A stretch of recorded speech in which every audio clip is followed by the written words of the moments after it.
Let's see how to remove a complex background in Photoshop. If you find this guide helpful, consider subscribing and leaving a like. Thanks! Alright, the first step is to unlock the image. Then, click on Window. Go to Channels. Click on the blue channel and drag it down to the new channel icon.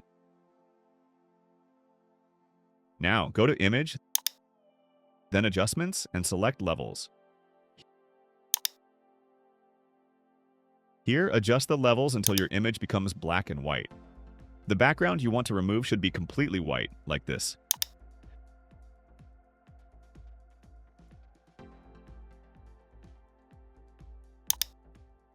Next, hold down Control on Windows or Command on Mac, and click on the blue copy channel.